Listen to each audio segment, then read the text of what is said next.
Jordan Peele's Get Out won Best Film and Best Director on Saturday at the 33rd Independent Film Spirit Awards, a day before the horror sensation will vie for top honors at the Academy Awards. The wins for Peele's directorial debut gave the Spirits a celebration of indie filmmaking, something unusual. A box office behemoth. Made for just $4.5 million, Get Out grossed $255 million worldwide. We are in the beginning of a renaissance right now, where stories from the outsider, stories from the people in this room, the same stories that independent filmmakers have been telling for years, are being honored and recognized and celebrated, Peele said. Peele was presented the award for Best Director by Spike Lee, whom Peele said paved his way. "Let's make no mistake," he said. "I wouldn't be standing here if it wasn't for this man." Get Out. It is only the second horror film to win Best Picture at the Spirits. The other was 2010's Black Swan. "This project didn't start as a statement," said Peele. "It began as me wanting to make a film in my favorite genre. I sat down and would smoke a little weed and try to write a mind-bending horror film, my favorite genre, and at some point I followed the truth and I realized there are people locked up for smoking less weed than I smoked writing the movie." Held in a beachside tent on a floor soaked through from rain earlier in the day, the Spirit Awards are the dressed-down, boozy prelude to Sunday's Academy Awards. But as the Oscars have gravitated toward honoring indie films, the two have come closer to mirroring each other. The last four Spirit winners for Best Film, Moonlight, Spotlight, Birdman, 12 Years a Slave, have won Best Picture at the Oscars. "It's Saturday," Peele said backstage of his Oscar expectations. "Tomorrow's tomorrow. That's what's up." The Spirits are also a party to mark the almost end of a long and sometimes repetitive award season. "I continue to be amazed that you let me get to the microphone." "What, are you crazy?" said Frances McDormand, who again won Best Actress for her performance in Three Billboards Outside Ebbing, Missouri. "Do you know how hard it's been not to swear over the last couple of months?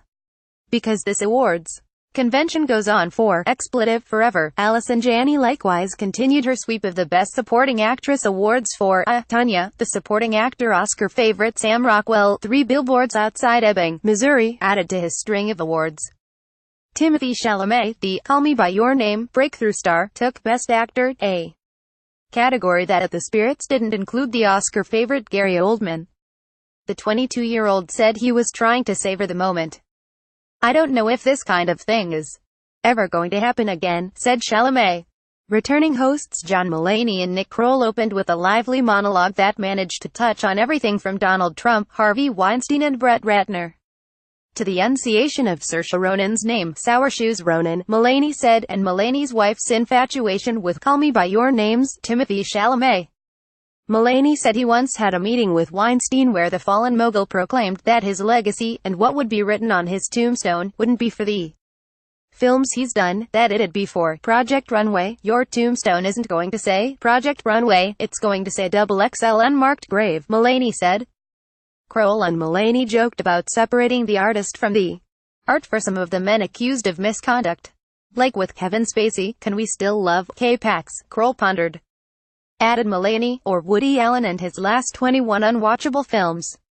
Can we still not watch them?" Lady Bird writer-director Greta Gerwig won Best Screenplay for her partly autobiographical family drama.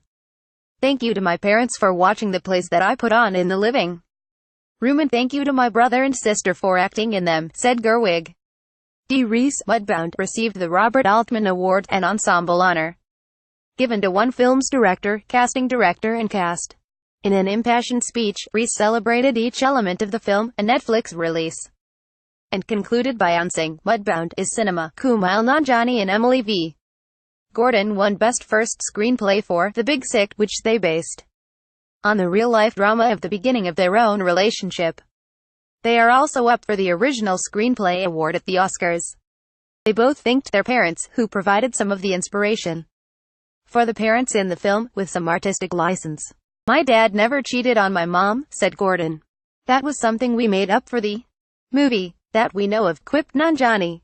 The social media satire, Ingrid Goes West, starring Aubrey Plaza and Elizabeth Olsen, won Best First Feature. Sebastián and Lilios, A Fantastic Woman, from Chile, won Best International Film. The film, about a transgender woman whose partner has died, is up for Best Foreign Picture at the Academy Awards. "I thought the film was going to encounter, to say the least, division, and that hasn't been the case, Lelio said backstage. What surprises me most is that the film has been understood. The writer-director Chloe Zhao was given the inaugural Bonnie Award for a mid-career female director, which includes a $50,000 grant. Agnes Varda, the 89-year-old French filmmaking legend, won Best Documentary with her co-director Junior Fares, Faces Places, also a nominee at Sunday's Oscars. Winners are chosen by Film Independent, which includes critics, filmmakers, actors, festival programmers, past winners and nominees, and members of its board. Spirit Awards cap nominees at a budget of $20 million or less, which eliminates some bigger budget awards contenders like Dunkirk, but the film many consider the Oscar frontrunner. Guillermo del Toro's modestly budgeted The Shape of Water, up for a leading 13 nominations Sunday, was completely overlooked by the Spirits. Follow Coyle on Twitter at http://twitter.com/jakesoila and Barr at http://twitter.com/lidbar. For full coverage of award season, visit https://appnews.com/tag/award season.